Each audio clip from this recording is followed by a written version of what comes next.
Salut tout le monde, j'espère que vous allez bien. On se retrouve aujourd'hui pour la nouvelle vidéo sur la série DRT. On passe aujourd'hui sur le billet.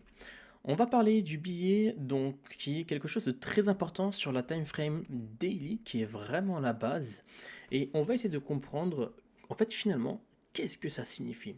Il faut comprendre que finalement, quand on parle du billet daily, c'est qu'on parle d'anticiper grâce à une certaine domination du prix pour qu'on a, bien sûr, grâce à ça, tous les PDRI qui se suivent, le DRT, HTF qui va venir nous aider, la structure, les FVG, les liquidités, et bien sûr, plus tard, encore une fois, dans cette série-là, on va également parler de ce côté de raffiner, de rentrer à l'intérieur. Et c'est bien sûr une série de 3 épisodes sur le billet daily qu'on est en train de se faire actuellement.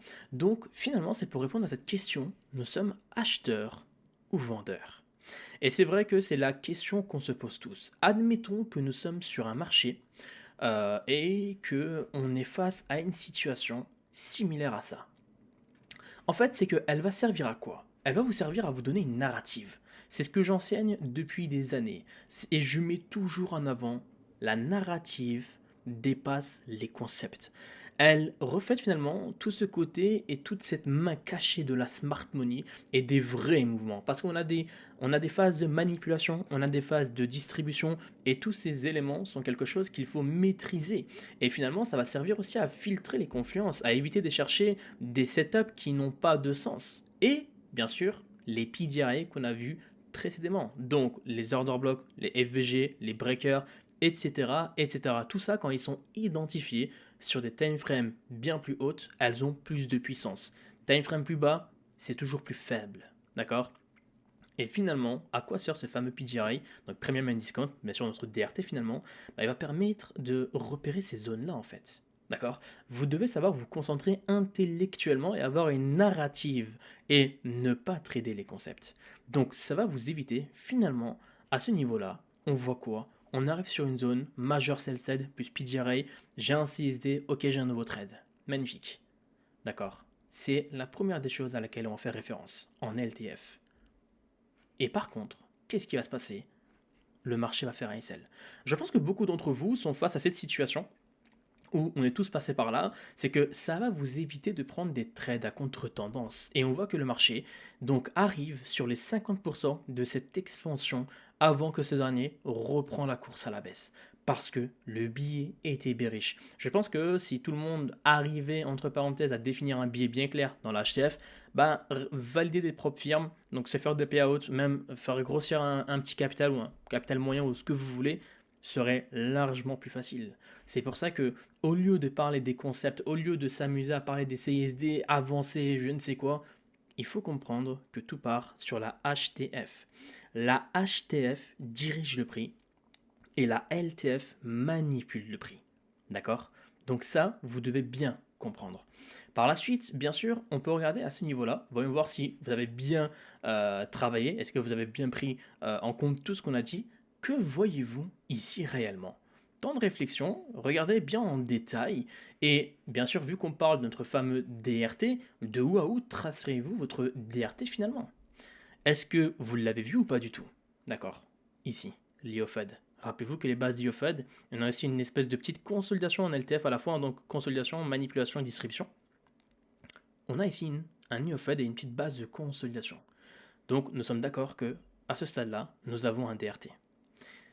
Et on va pouvoir remarquer qu'une fois que le prix est arrivé à ce stade-là, on voit qu'il a rejeté le prix au niveau des 50%. Et regardez à ce niveau-là en détail comment c'est respecté. Les corps expliquent l'histoire et les mèches font les dégâts. Par la suite, on voit clairement que le marché est allé jouer la mitigation de juste de la fair value gap. On voit qu'elle est venue combler la FVG. D'accord? Elle a rejeté le prix pour chasser cette liquidité.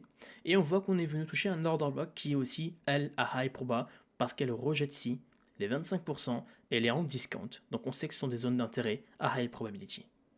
Ça, c'est la journée qui a clôturé. Donc la prochaine journée va faire son open à ce niveau-là. Selon vous, est-ce que nous sommes plus en mode open, manipulation à la baisse, distribution à la hausse? Ou est-ce que vous pensez que là, comme billet daily, on aura un open, manipulation à la hausse et distribution à la baisse? Essayez de bien regarder en détail le price action pour bien comprendre ce que vous voyez ici. Ouvrez vos yeux et on voit clairement que on a à ce stade-là un CISD qui s'est mis en place. Un order block qui est venu chasser de la liquidité. Le prix peut très bien réagir ici, comme il peut très bien descendre plus bas. Et ça, c'est bien sûr la distribution du prix qui va nous le permettre. Actuellement, le but, c'est pas de se dire, ah bah écoute, ici j'ai une EVG. Non. On a une fair value gap, effectivement, mais c'est d'attendre la réaction dans de la mid-time frame ou voire dans la LTF. Donc, quand on va passer à la bougie suivante, pour essayer de voir ça de plus près, on se rend compte qu'effectivement, on a le CIC, sell side majeur, on a un order block qui n'a pas encore été mitigate et on a des relative equal highs qui sont mis en place. Comme dit, le marché peut très bien descendre plus bas, comme très bien venir dans la FVG qui est ici, que je prétends plus que c'est un break-away gap, j'en parlerai également plus tard, mais à ce niveau-là, voici à quoi ressemble le prix. Donc on est tous d'accord que voir un marché qui est bullish par rapport à tout ce que je viens d'annoter semble totalement normal. Donc on va voir ce qui va se passer, et là on se rend compte que on a eu un open, une manipulation, distribution et une belle clôture qui s'est fait ici. Donc, le marché a atteint ses objectifs, et bien sûr, comprendre ça dans la HTF, ça devient un peu plus dangereux. Ça devient un peu plus compliqué finalement. Donc, c'est pour ça qu'on va aller dans de la LTF, dans la H1, et on va s'en rendre compte de quelque chose de très intéressant. On voit que donc la journée elle a débuté à ce stade-là. On a l'open midnight, et regardez bien l'interne de la bougie. Parce que c'est bien beau d'avoir une direction, mais l'interne c'est également aussi important car ça va vous aider à filtrer le bruit. J'ai l'open midnight, le marché joue la mitigation de la zone de consolidation, les 50%, éjecte le prix dans une base à ce stade-là pour revenir à ce niveau-là en discount, d'accord, hein, en chassant le price daily low, donc la liquidité externe et qui vient toucher la FVG daily, hein, donc c'était la FVG daily qui est reliée aussi à la FVG qui est là en H1, et on repasse en discount avant que ce dernier explose.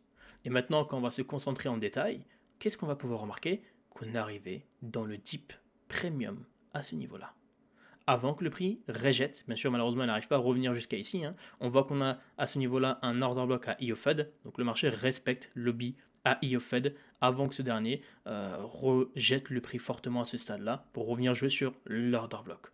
Donc vous vous rendez compte que finalement, le billet daily est extrêmement influencé également par ce qui s'est passé sur de la time frame inférieure, comme la H8, la H4, ainsi de suite. Et c'est des choses qu'on va également en parler au fil du temps.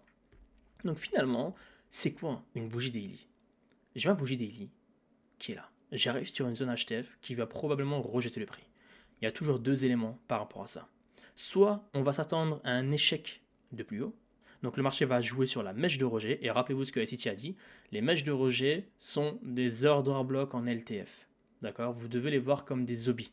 On ne néglige pas ça. D'accord? Soit on va avoir ça, soit on va avoir ça. Sweep, Deep Premium, double purge, etc. Encore une fois, toujours la zone HTF. Donc, principalement, une fois qu'on a ça, on sait très bien que la prochaine bougie va venir potentiellement, on va anticiper un swing high, et on sait très bien que le marché va être rejeté pour recréer une nouvelle bougie baissière qui va aller chasser du coup notre dole qu'on a plus bas. Donc, bien sûr, quand on commence à comprendre tous ces éléments, tout ça devient quelque chose de plus clair et de plus facile. Mais quand on parle d'une bougie daily, on fait référence à quoi finalement? Quand on parle d'une bougie daily, c'est qu'on parle à ce niveau-là de cette bougie bearish qu'on a eu la dernière, open, manipulation. En fait, c'est là aussi que finalement, regarde Fatih, si j'ai un CISD, du coup je mets mon PE là, je vais me répartir à la hausse, faire un minimum de R. C'est faux. On s'en rend compte qu'une bougie, c'est open, manipulation, distribution. Et c'est grâce à ça que vous allez avoir plus de probabilité quand vous allez prendre un trade à ce niveau-là, quand vous allez prendre un trade à ce niveau-là, FVG et ainsi de suite, c'est que ça va suivre la cour et que vous allez arrêter de trader un CISD, deux CISD, etc., etc.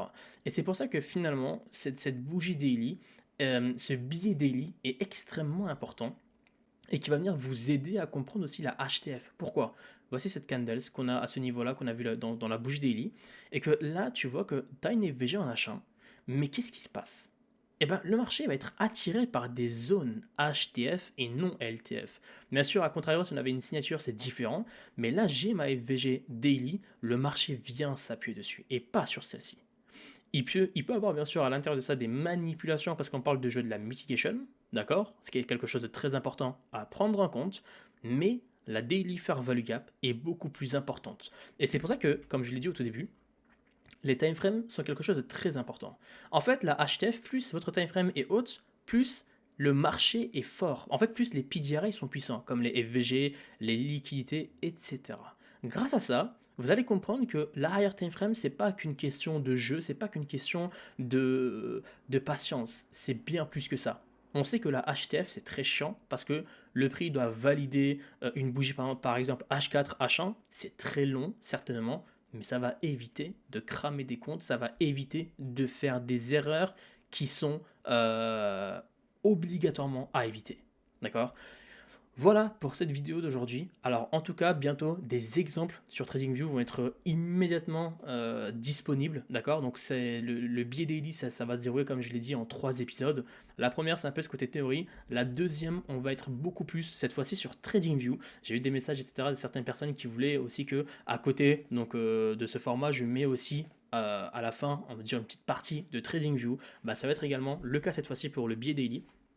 On va mettre également dans les prochains épisodes directement sur les marchés, comment on va lire en fait finalement le billet daily, comment on doit l'intercepter et comment on va essayer de comprendre finalement tous ces éléments.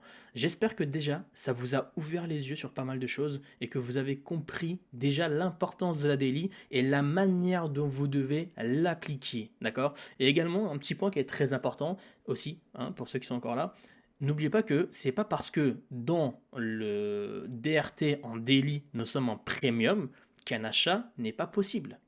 Même si on est en premium, l'achat reste quand même probable et possible à la fois. C'est pour ça que le billet daily, le DRT qu'on a, c'est différent. C'est vrai qu'on va s'aider de la LTF et de la mid time frame par rapport à ça, qui vont bien sûr vous guider sur ça. Voilà, j'espère que ça vous a plu. On se dit à très vite pour l'épisode 2 sur le billet daily DRT. Prenez soin de vous, à très vite. N'hésitez pas à vous abonner, à partager, à commenter, à liker. Ciao, ciao.